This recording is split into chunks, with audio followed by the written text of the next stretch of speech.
우리 기도하겠습니다. 하나님 아버지 감사합니다. 우리 귀한 새벽교회 집사님들과 함께 금요일 밤 주님의 말씀의 자리로 불러주시니 참으로 감사드립니다. 하나님 아버지, 이 시간 말씀이 선포될 때 성령님께서 주관하여 주시고 한 심령에게 주께서 직접 말씀하여 주셔서 이 말씀을 통하여 주님의 뜻과 주님의 일하심이 우리 모든 성도님들 가운데 드러날 수 있도록 인도하여 주옵소서. 말씀 가운데 아버지 말씀을 전할 때 아버지 사람의 생각 전하지 아니하게 하시고 오직 주님의 뜻만을 전하게 하여 주시며 말씀 듣는 우리 가운데 함께 하여 주셔서 이 말씀 가운데 꼭 필요한 말씀이 우리 가운데 새겨지게 하여 주옵소서. 예수님의 이름으로 기도합니다. 아멘. 우리가 계속해서 나누었듯이 이 베드로전서는 베드로 사도가 고난 중에 있었던 교회들을 위로하고 그 믿음을 굳건히 세우기 위해서 쓴 편지입니다. 당시 교회는 로마 제국으로부터 본격적인 박해와 고난을 받기 시작하였습니다. 로마의 황제였던 네로가 로마 시내의 화재의 원인을 그리스도인들에게 돌리고 그리스도인들을 희생양 삼기 시작했기 때문입니다. 이 로마에 큰 화재가 났는데 자기가 비난을 좀 피하려고 이 한 줌도 안 되는 그리스도인들이 이것을 저질렀다라고 소문을 퍼뜨린 겁니다. 그리고 본격적으로 이 로마 제국이 앞장서서 이 그리스도인들을 박해하기 시작하였습니다. 이로 인해 많은 성도들이 신앙의 자리를 떠났습니다. 그리고 아직 신앙의 자리를 지키고 있었던 성도들의 경우에 있어서도 두려움과 불안을 느끼기 시작하였습니다. 교회의 큰 어른이었던 사도 베드로는 이렇게 편지를 보내서 교회의 동료를 좀 가라앉히고 교회가 진정으로 붙들어야 되는 것이 무엇인지를 다시 한번 확인시켜 주었습니다. 우리는 앞서 말씀에서 베드로 사도가 선포했던 말을 기억하고 있습니다. 베드로 사도는 그리스도인들이 어떠한 상황과 형편에서든지 바라보아야 할 핵심이 바로 다름 아닌 예수 그리스도라는 사실을 다시 한번 확인시켜 주었습니다.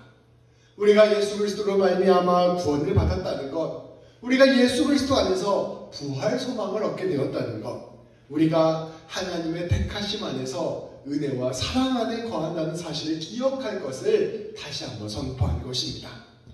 상황이 어려워지고 형편이 힘들어지면 우리는 상황과 형편에 온 마음을 빼앗겨 버리곤 합니다. 그러나 그러한 상황 속에서도 정말로 우리에게 필요한 것은 예수님 바라보는 것이다 라는 것을 베드로 사도는 말씀을 통하여 다시 한번 선포한 것입니다. 베드로 사도는 더 나아가서 우리가 고난 중에 있을수록, 환난 중에 있을수록, 어려움 중에 있을수록 더욱 하나님 앞에서 온전한 그리스도인으로 살아갈 것을 선포하였습니다. 영원한 말씀 위에 서서 욕망과 자랑대로 살지 말고 거룩한 삶을 살아갈 것을 선포한 것입니다. 앞서 말씀에서 나누었듯이 거룩한 삶이란 하나님과 동행하며 형제 자매를 사랑하는 삶입니다. 베드로는 우리 주님을 기초석으로 삼아 날마다 주님을 닮아가며 살아가기를 권면하였습니다. 그래서 우리가 예수님 위에 세워진 집이 되십시오, 성전이 되십시오라고 권면하였습니다. 온 세상 가운데 주님의 사랑과 은혜를 전하는 사람, 복된 사람, 주님의 덕을 선포하는 사람이 될 것을 강조한 것입니다. 힘들고 어렵다고 축 처져서 어떻게 하면 살아남을 수 있지? 이렇게 생각하면서 살아가지 말고 그럴 때일수록 더 우리의 정체성을 깨닫고 하나님이 원하시는 방식대로 살아갑시다 라고 권면을 한 것입니다. 고난과 어려움 속에 있다고 자기의 안위만을 생각하는 사람이 아니라 오히려 그리스도인답게 더욱더 기쁨과 평강을 누리며 사랑하는 삶을 살 것을 우리에게 선포하는 것입니다. 우리 그리스도인들은 세상 안에서 살고 있지만 세상에 완전히 속하지 않은 사람이기 때문입니다. 그리고 그것은 우리가 말씀을 통하여 누차 나누었듯 주님의 충만한 은혜 가운데 살아갈 때 가능하다는 것을 우리 베드로는 함께 선포하였습니다. 이러한 베드로의 선포 이후에 나타난 말씀이 바로 오늘 말씀입니다. 오늘 말씀은 고난 속에 살아가는 그리스도인들이 나라의 통치자들과 자신의 상전들에게 어떠한 태도를 보여야 되는지를 오늘 우리에게 선포하고 있습니다. 오늘 말씀은 우리가 앞서 말씀에서 방금 제가 말씀드렸던 그러한 사회적 상황과 배경을 충분히 염두에 두고 바라보아야 하는 말씀입니다. 당대 그리스도인들을 모질게 대하고 그리스도인들을 박해하던 사람들은 다름 아닌 당대의 통치자들 그리고 상전들이었기 때문입니다. 오늘 말씀은 그러한 점에서 살펴볼 때 그저 높은 사람을 어떻게 대해야 되는가에 관한 말씀을 넘어서서 우리 그리스도인들이 우리를 박해하는 원수들을 어떻게 대해야 하는가에 관한 말씀인 것입니다. 그런데 오늘 말씀을 살펴보면 우리의 상식으로는 받아들이기 힘든 놀라운 선포를 하고 있습니다. 오늘 말씀이 좀 길었는데요. 이 말씀의 핵심 주제를 담은 말씀이 바로 이 전체 말씀 단락의 앞부분인 11절, 12절 말씀입니다. 우리 11절, 12절 말씀을 함께 봉독하겠습니다. 사랑하는 자들아, 거류민과 나그네 같은 너희를 권하노니 영혼을 거슬러 싸우는 육체의 정욕을 제어하라. 너희가 이방인 중에서 행실을 선하게 가져 너희를 악해간다고 비방하는 자들로 하여금 너희 선한 일을 보고 오시는 날에 하나님께 영광을 돌리게 하려 함이라. 아멘. 베드로 사도는 이 고난 중에 있는 그리스도인들에게 선포합니다. 사랑하는 성도 여러분, 여러분들은 거류민과 나그네와 같은 사람입니다. 이 거류민이라는 것은 이민자들을 뜻하는 거예요. 그러니까 우리 같은 이민자들을 거류민이라고 합니다. 베드로 사도는 그리스도인들이 이민자 또는 여행자와 같은 사람들이라고 선포를 하는 것입니다. 우리는 우리의 본향이 하나님 나라이기에 늘 우리는 하나님 나라로 돌아갈 것을 염두에 두고 살아가는 사람들이라는 것입니다. 우리가 늘 하나님의 나라를 염두에 두고 살아가는 삶을 살게 된다면 우리는 이 세상의 것을 절대적인 것으로 생각하지 않습니다. 베드로 사도는 그렇게 우리가 거류민이라는 사실, 이주민이라는 사실, 여행자라는 사실을 기억하면서 계속해서 영혼을 거슬러 싸우는 육체의 정욕을 제어하라 라고 선포하고 있는 것입니다. 사실 우리가 누군가에게 악행을 당했을 때, 누군가에게 억울한 일을 당했을 때 우리 안에서 솟아오르는 첫 번째 감정은 분노입니다. 그리고 나아가 그 분노로 복수하기를 원합니다. 그리고 이것이 조금 더 심해지면 내 마음의 분노를 명분으로 복수를 넘어서서 세상을 파괴하고 싶고 뒤집고 싶은 욕구가 솟아납니다. 우리 그래서 예전에 막 그 한국의 지존파 이런 일들도 있었잖아요. 그런 일들이 일어나게 되는 것이죠. 고난 당하는 사람들에게 솟아오르는 육체의 정욕, 11절에서 말하는 육체의 정욕은 다름 아닌 이런 분노와 증오인 것입니다. 그러나 베드로 사도는 이러한 분노와 증오에 마음을 빼앗기지 않기를 원했습니다. 그 순간에 오히려 더 선한 모습을 보여서 악행하고 비방하는 자들을 부끄럽게 하고 더 나아가 그들이 여러분들 때문에 하나님께 영광을 돌리게 하라 선포한 것입니다. 세상이 그리스도인들을 저급하게 대하고 박해하더라도 베드로 사도는 그들과 똑같은 사람이 되지 말고 복수심에 빠져서 죄를 짓지 말고 오히려 고귀함과 거룩함을 지키는 온전한 행실을 보이라 라고 권면하고 있는 것입니다. 악이 진짜로 악한 이유는 우리를 해치는 데에서 끝나는 것이 아니라 그것을 넘어서 우리의 마음을 악으로 물들이는 데에 있습니다. 이 영화들도 그런 거 보면 나오잖아요. 막 복수심에 눈멀어서 그 분노를 표출하다 보니 어느새 자기가 복수하려고 했던 그 사람하고 가장 닮은 사람이 되어버린 자신을 발견하는 그런 내용들 담은 영화들도 있잖아요. 이처럼 이 악에 대해서 분노하다 보니 결국 자기의 마음이 악에 물들어버리게 되는 것입니다. 이것이 바로 악이 갖고 있는 가장 나쁜 속성입니다. 베드로는 그러한 악의 속성을 알고 있었습니다. 그리하여서 악을 저지르는 자들이 우리의 마음을 물들이지 못하게 하는 것, 어떠한 악으로도 우리의 고귀함을 빼앗지 못하게 하는 것, 그것이 바로 진정한 승리입니다 라고 선포하고 있는 것입니다. 이 그리스도인들이 얼마나 박해를 받고 있고 얼마나 힘들겠어요. 그 마음속에 저 로마 황제를 향해서 막 이를 갈게 되고 그 로마 황제의 꼭두각시인 총독들 향해서 막 분노가 솟아오르게 되고 또 내 삶의 자리에서 나를 직접적으로 박해하는 내 상전들, 이방인들 상전들이 막 점점 막 미워지게 되고 이런 마음들이 막 빠지게 된 거예요. 그리스도인들. 근데 그런 상태에서 이 베드로 사도가 여러분 마음을 빼앗겨서는 안 됩니다. 여러분 박해를 받는 것보다 더 심각한 것은 여러분의 마음이 그러한 것들에 빼앗기는 것입니다 라고 선포하고 있는 것입니다. 그래서 그런 상황 속에서 오히려 반대쪽의 모습을 베드로 사도가 더욱더 부각시키며 우리에게 말씀을 전하고 있는 것이죠. 베드로는 그것에 대한 구체적인 사례로 국가와 통치자들에 대한 태도를 선포합니다. 13절부터 17절까지 말씀입니다. 이거는 제가 봉독할게요. 인간의 모든 제도를 주를 위하여 순종하되 혹은 위에 있는 왕이나 혹은 그가 악행하는 자를 징벌하고 선행하는 자를 포생하기 위하여 보낸 총독에게 하라.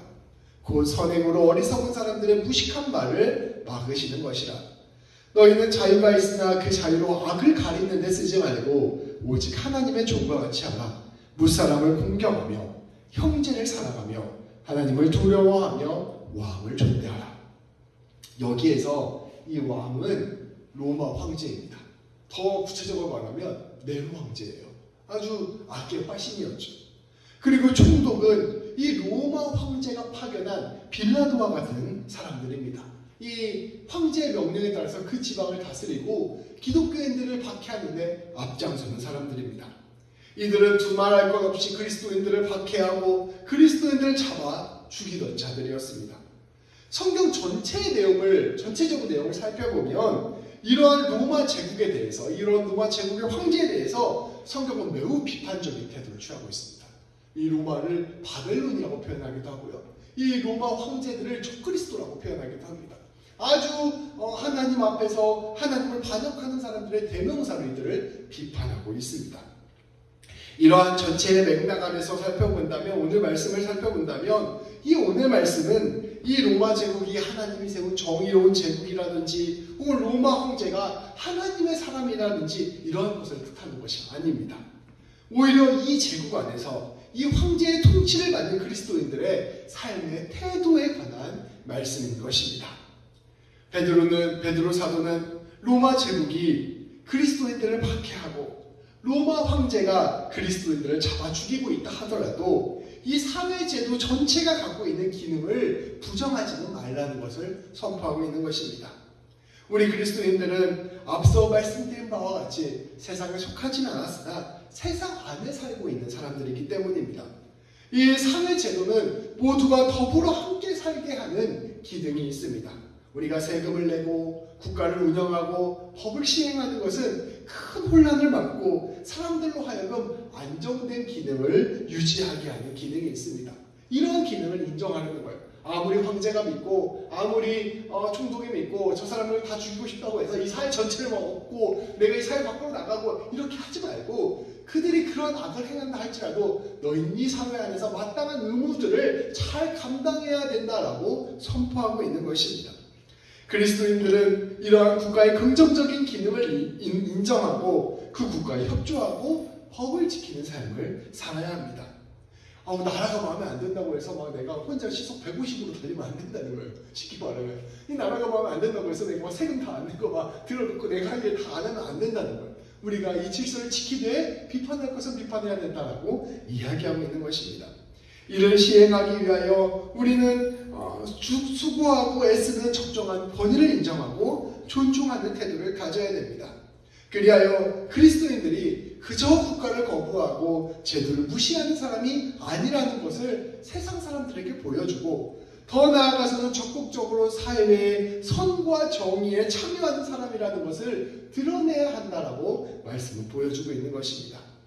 당시 많은 사람들이 그리스도인들 비판하면서 저 사람들은 신을 믿지 않는 사람들이야 이렇게 비판하기도 했고요. 저 사람들은 사회의 불수 분자들이야 이렇게 비판하기도 했어요. 근데 그런 사람들에게 오히려 이 사회 안에서 가장 정직하고 가장 바르게 살아가는 모습을 보여줌으로 말미암아 이 그리스도인들에 대해서 오해하고 폄훼하고 비방하는 사람들의 입을 막아버려라라고 베드로 사도는 이야기하고 있는 것입니다. 많은 사람들에게 덕을 끼치는 사람, 사람들을 오히려 더 공경하는 사람, 형제 자매를 더 사랑하고 하나님을 경외하고 왕을 존귀히 여기는 사람, 이러한 사람들이 바로 그리스도인들이다. 이 사회에서 가장 모범이 되는 사람들이 그리스도인이다라는 것을 보이라 하는 것입니다. 이것은 국가의 죄악이나 불의에 침묵하고 순응하라는 뜻이 아닙니다. 오히려 성경 안에는 나라가 잘못했을 때, 왕이 잘못했을 때 이들을 비판하는 내용이 아주 가득 차 있습니다. 그러나 오늘 말씀은 국가가 악행으로 우리를 핍박한다 할지라도 우리가 각자 삶의 자리에서 끝까지 지켜야 될 것은 지키는 사람, 그것이 바로 그리스도인이라는 사실을 우리에게 선포하고 있는 것입니다. 베드로는 구체적인 사례로 두 번째로 상전에 대한 태도를 선포합니다. 18절부터 25절까지 말씀입니다. 우리 한 절씩 교독해서 읽겠습니다. 마지막 절 같이 읽겠습니다. 사환들아, 범사에 두려워함으로 주인들에게 순종하되 선하고 관용하는 자들에게만 아니라 또한 까다로운 자들에게도 그리하라. 당하게 고난을 받아도 하나님을 생각함으로 스승을 참으면 이는 다릅니다. 죄가 있어 매를 받고 참으면 무슨 칭찬이 있으리요. 그러나 선을 행함으로 고난을 받고 참으면 이는 하나님 앞에 아름다우니라. 이를 위하여 너희가 부르심을 받았으니 그리스도도 너희를 위하여 고난을 받으사 너희에게 복을 끼쳐 그 자취를 자유롭게 하려 하셨느니라. 그는 죄를 범하지 아니하시고 그 입에 거짓도 없으시며 누구를 당하시되 맞대어 욕하지 아니하시고 고난을 당하시되 미혹하지 아니하시고 오직 공의로 심판하시는 이에게 부탁하시며 친히 나무에 달려 그 몸으로 우리 죄를 담당하셨으니 이는 우리로 죄에 대하여 죽고 의에 대하여 살게 하려 하심이라. 그가 채찍에 맞음으로 너희는 나음을 얻었나니 너희가 전에는 양과 같이 기름을 잃었더니 이제는 너희 영혼의 목자와 감독 되신 이에게 돌아갔느니라. 아멘. 먼저는 이 말씀을 우리가 노예제도나 주인의 폭력이나 학대를 긍정하는 말씀으로 읽어서는 안 됩니다. 옛날에 미국에서 노예제도가 막 이렇게 활발하게 이루어졌을 때 남부에서 목사님들이 흑인들 다 이렇게 의회들 모아놓고 항상 이 구절을 읽어줬어요. 이제 말 잘 들어라, 마주도 순정해라. 이제 이 말씀을 자기들의 노예제도를 인정하는데 활용했던 거죠. 근데 그런 방식으로 이 말씀을 읽어서는 안 되는 것입니다. 이 말씀은 이러한 2000년 전 당시 상황 속에서 노예로 살아가는 수많은 그리스도인들을 향한 목회적 권면으로 읽어야 합니다. 이 당시에 많은 그리스도인들이 노예였어요. 이 노예들이 예수 믿는 사람들이 굉장히 많았거든요. 이 사람들이 굉장히 예수님 믿는 것 때문에 노예로 사는 것도 힘든데 예수님 믿는 것 때문에 더 힘들어진 노예들이 많았어요. 그래서 예수님 믿는 것 자체를 포기하려고 하는 노예들이 굉장히 많았는데 이들을 향한 권면으로 읽어야 한다는 것입니다. 당시 노예들은 노예 제도를 거부하다가 저항하다가 걸리면 무조건 십자가형에 처해졌습니다. 우리 옛날에 스파르타쿠스라는 드라마도 있었는데 스파르타쿠스가 대표적으로 반란을 일으켰던 노예였거든요. 노예가 반란을 일으키다 걸리면 다 사형에 십자가형에 처해져서 아주 비참하게 죽었습니다. 그리고 주인들은 언제든지 자기 소유의 노예를 죽일 수도 있었습니다.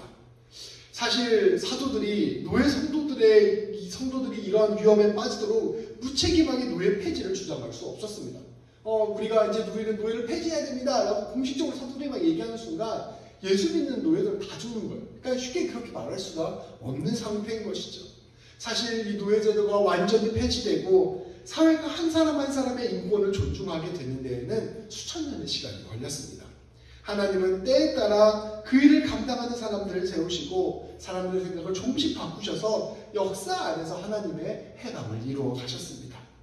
다만 당대 노예 제도 가운데 살아가는 그리스도 노예들에게 현실에 적합한 목회적 권면이 필요했습니다. 이들은 노예로서의 삶도 고단했고 그리스도인이라는 사실을 발견되면 더욱더 큰 고난과 고초를 겪고 있었기 때문입니다. 베드로 사도는 당대 노예 그리스도인들에게 삶 속에서 그리스도인으로서 어떤 마음을 가져야 하는지를 가르치고자 한 것입니다. 그것은 한마디로 말하면 궁극적인 승리가 하나님께 있고 하나님께서 반드시 승리를 허락해 주신다는 것입니다. 베드로 사도는 아무리 가혹한 현실 속에 있다 하더라도 그리스도를 향한 믿음만은 잃지 말기를 권면하였습니다. 그리스도 예수님께서는 아무런 죄도 거짓도 없으셨지만 불의와 악의 세력으로부터 고난을 당하셨습니다. 성도 여러분 정말 고난과 어려움을 겪고 있지요. 여러분 죄가 없음에도 불구하고 예수 믿는 것 때문에 힘들고 어렵죠. 그런데 보십시오. 우리 예수님도 그와 똑같은 길을 가셨습니다 라고 선포하고 있는 것이죠. 그 죄 가운데 있는 사람들이 예수님을 욕하고 채찍질하고 십자가에 매달리게 하신 것을 여러분 다시 한번 보십시오. 그러나 우리 예수님께서는 그 순간에도 끝까지 악으로 악을 대항하지 않으셨습니다. 그 마음속에 공의의 하나님, 심판의 하나님에 대한 신뢰를 놓지 않았고 기꺼이 그 십자가의 길을 선으로 걸어가신 것입니다. 그런데 놀랍게도 우리 하나님께서 십자가에서 죽으신 그 예수님을 살리시고 예수님의 고난을 통하여 놀라운 하나님의 나라를 이루셨습니다. 예수님께서 선하신 선은 하나님 안에서 온전한 그 열매를 맺었고 예수님을 해했던 그 악은 아무런 힘도 쓰지 못하고 결국 패배하고 말았습니다.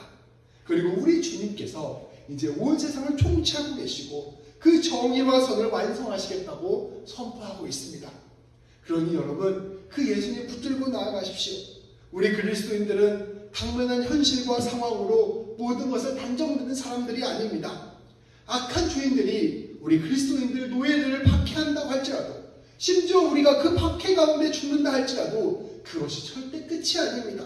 모든 것을 계수하시는 우리 주님께서 모든 것을 갚아주시고 결국은 선을 이루실 것입니다. 여러분 이 믿음 잃지 마십시오 라고 권면하고 있는 것입니다. 그렇게 예수 믿는 사람은 끝까지 선을 다하고 끝까지 최선을 다하고 끝까지 사랑과 존경으로 사람을 대하고 끝까지 하나님 앞에서 부끄러운 삶을 살지 않는 것, 이것이 바로 예수님 믿는 사람의 모습입니다 라고 이야기하고 있는 것이죠. 이것은 불의를 인정하고 타협하는 것을 의미하는 것이 아닙니다.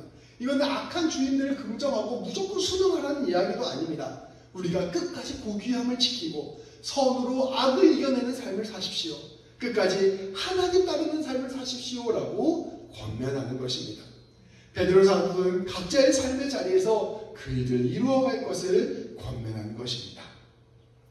하나님의 말씀을 우리의 현실에 적용하는 것은 늘 쉽지 않습니다. 우리가 여러 차례 말했듯이 하나님의 말씀은 법칙이 아니라 원칙이기 때문입니다. 이 말씀을 모든 상황에 그냥 똑같이 적용하는 것이 아니라 우리는 이 상황 가운데 담겨져 있는 주님의 원리를 생각해보고 그대로 우리의 삶 가운데 적용해야 한다는 것입니다. 만일 우리가 노예시대인데 노예로 살아가는데 이 노예로부터 탈출할 수 있는 기회가 생긴다면 우리 성도님들은 어떻게 하시겠습니까? 저는 그런 기회가 생긴다면 탈출해서 새로운 삶을 사는 것이 하나님의 지혜라고 생각합니다. 그러니까 이 말씀을 그냥 그대로 다 모든 상황에 적용할 수 없다는 것이죠. 또 우리가 노예 제도를 바꿀 수 있는 기회가 생긴다면 적극적으로 바꾸는 것이 또 하나님의 뜻이라고 생각을 합니다. 그러나 모든 것이 녹록지 않은 상황이라고 한다면 이리 가도 죽고 저로 가도 죽는다면 우리는 또 그 안에서 최선을 다하여 하나님이 원하시는 선을 이루어가는 것이 저는 또 하나님의 뜻이라고 생각합니다. 각자의 형편과 상황에 맞춰서 나에게 가장 원하시는 하나님의 뜻이 무엇일까? 내가 이 자리에서 끝까지 선을 추구하며 살아가는 것이 무엇일까를 끊임없이 고민하면서 걸어가는 삶, 그것이 바로 그리스도인의 삶이라는 것이죠. 어떤 상황에서든지 어떤 상황에서 어떻게 할지를 늘 하나님께 구하며 하나님을 신뢰하고 악에게 마음을 빼앗기지 않고 하나님이 원하시는 삶을 추구해 나가는 것, 그것이 바로 우리 주님께서 말씀 전체를 통하여 우리에게 가르쳐주는 삶의 방식인 것입니다. 다만 우리가 오늘 말씀을 통해서 우리가 배울 수 있는 그리스도인들의 중요한 삶의 원칙 두 가지가 있습니다. 첫 번째는 하나님이 우리의 삶을 주관하시고 책임지신다는 믿음입니다.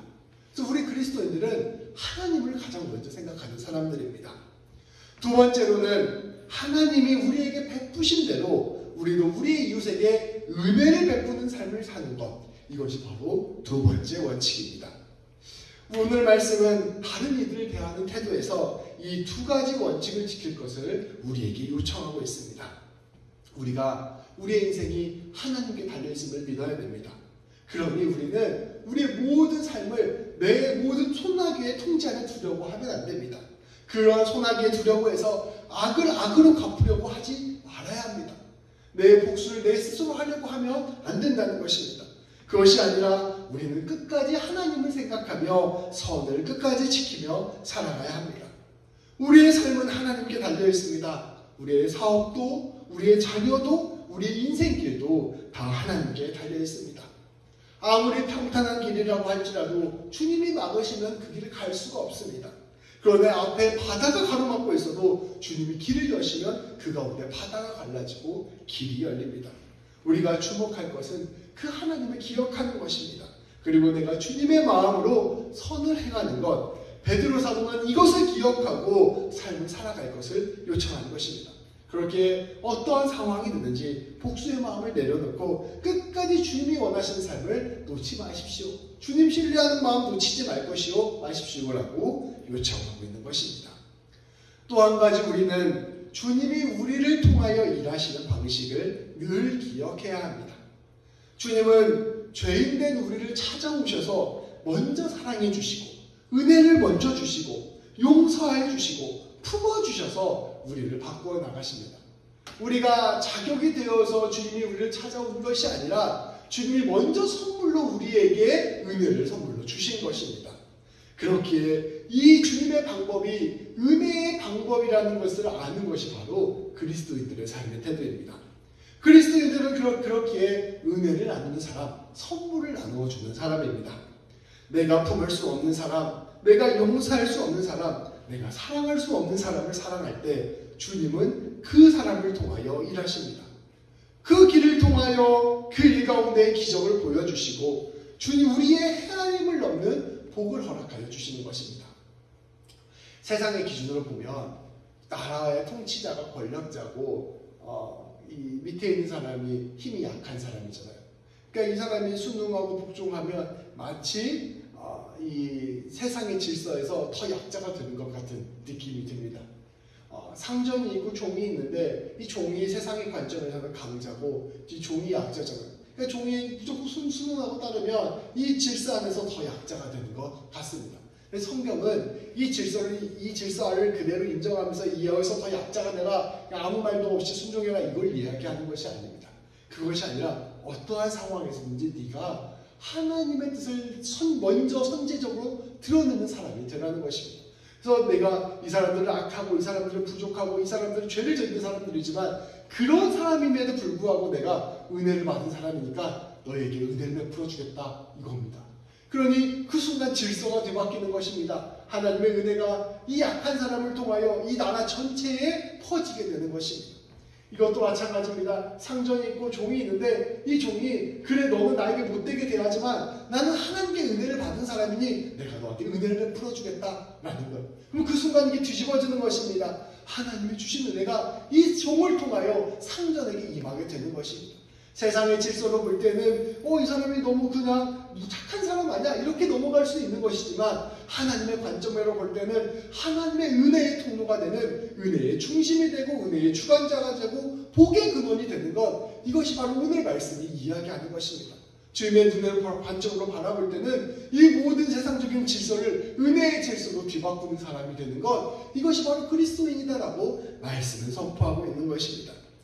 세상은 자기의 유익을 구하며 다투지만 주님의 방식은 상대를 위하여 상대의 유익을 구하다가 모두가 그 사람을 통하여 복을 얻는 방식입니다. 베드로는 나라의 통치자들을 대할 때에도 상전들을 대할 때에도 이와 같은 방식으로 은혜를 나누어 줄 것을 선포합니다. 내가 누군가한테 선물을 준다는 것, 내가 누군가에게 은혜를 나누어 준다는 것은 내 마음에 여유가 있어야 가능해요. 내 마음이 풍성하고 내 마음에 힘이 있어야 가능합니다. 내가 주체적인 능력이 있어야 가능한 것입니다. 이와 같은 자리에 서게 되는 것, 이것이 바로 그리스도인의 삶의 태도다라고 이야기하고 있는 것이죠. 나라의 통치자가 힘이 더 세 보이고 상전이 더 큰 권한을 갖는 것처럼 보여도 주님의 질서 안에서는 은혜를 베풀어주고 있는 그리스도인이 주님 손안에 있는 주님의 귀한 도구가 되는 것입니다. 베드로는 믿음으로 그 은혜의 통로가 되기를 요청하고 있는 것입니다. 이 모든 것들을 감당하기에 무엇보다 중요한 것은 다시 예수 그리스도의 은혜 안에 거하는 것입니다. 주님의 은혜 안에 있는 사람만 삶의 자리에서 은혜를 드러내는 삶을 살 수 있기 때문입니다. 은혜를 아는 사람이 주님을 신뢰할 수 있고, 은혜를 아는 사람이 주님의 은혜를 나누어 줄 수 있습니다. 주님의 은혜를 아는 사람이 용서해 줄 수 있고, 주님의 은혜를 아는 사람이 먼저 품어줄 수 있습니다. 주님의 은혜를 아는 사람이 이 세상의 질서 가운데서는 도저히 발견할 수 없는 하나님의 원리를 드러내고, 주님의 은혜를 아는 사람이 결국 세상을 바꾸어 갑니다. 주님의 은혜를 아는 사람이 가장 존귀한 사람이 되고, 주님의 은혜를 아는 사람이 주님이 기억하시는 주님의 손과 발이 되는 것입니다. 오늘 이 놀라운 주님의 은혜를 아는 삶의 자리로 초대하시는 우리 하나님 기억하고, 우리 모든 성도님들이 은혜를 다시 붙들고 모든 삶의 자리에서 은혜를 나누는 삶을 살아가기를 주님의 이름으로 축복합니다. 좀 어렵고 복잡했는데요, 잘 묵상해 보시고 주님 붙들고 나아갔으면 좋겠습니다. 기도하시겠습니다. 하나님, 우리는 세상의 질서대로 살아가는 거에 너무 익숙합니다. 힘에 따라서, 돈에 따라서 질서가 매겨지고, 또 그 안에서 강자가 약자를 짓밟는 그런 삶의 방식에 너무나 익숙합니다. 그렇다 보니 누군가가 우리에게 해를 끼치고, 누군가가 우리를 누르려 하고, 누군가가 우리의 위에 서려고 할 때 우리는 마음의 불편함을 느끼고 우리 마음 가운데 분노를 일으킬 수밖에 없는 자들임을 주님께 고백합니다. 하나님 아버지, 그러나 우리가 이런 세상의 질서를 토대로 살아가는 사람이 아니라 주님의 은혜 가운데 살아가는 자들임을 다시금 기억하게 하여 주옵소서.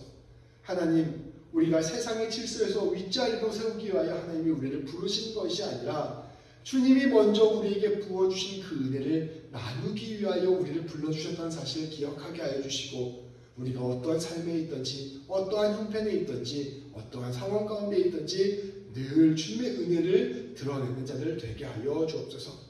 먼저 하나님을 신뢰하고 하나님을 의지함으로 말미암아 세상을 두려워하지 아니하게 하여 주시고, 매 순간 악을 악으로 갚는 것이 아니라 선을 드러내는 귀한 삶을 살 수 있도록 인도하여 주시고, 날마다 가는 곳마다 우리가 먼저 베풀고 먼저 품어주며 먼저 이들을 세우는 귀한 역사를 이루어 주옵소서. 하나님 아버지, 그렇게 은혜를 베푸는 삶으로 말미암아 결국은 하나님께서 완성하시고, 결국은 하나님께서 승리케 하시고, 하나님께서 우리가 감히 생각하지도 못하는 놀라운 복을 주시는 분이시라는 것을 우리가 온 평생을 통하여 충만하게 누리는 우리 귀한 성도님들 될 수 있도록 인도하여 주옵소서. 아버지 하나님, 우리 귀한 집사님들이 가는 곳곳마다 주님의 은혜가 흘러넘치게 해주시고, 우리 집사님들이 가는 곳곳마다 마른 뼈들이 살아나게 하시며 생명수가 흐르게 하여 주셔서 우리 집사님들이 이 밴쿠버 서리 지역에 귀한 보물이 되고 보배가 되고 주의 향기가 되고 빛과 소금이 되는 귀한 역사를 주께서 이루어 주옵소서. 우리 주님 예수님의 이름으로 기도합니다.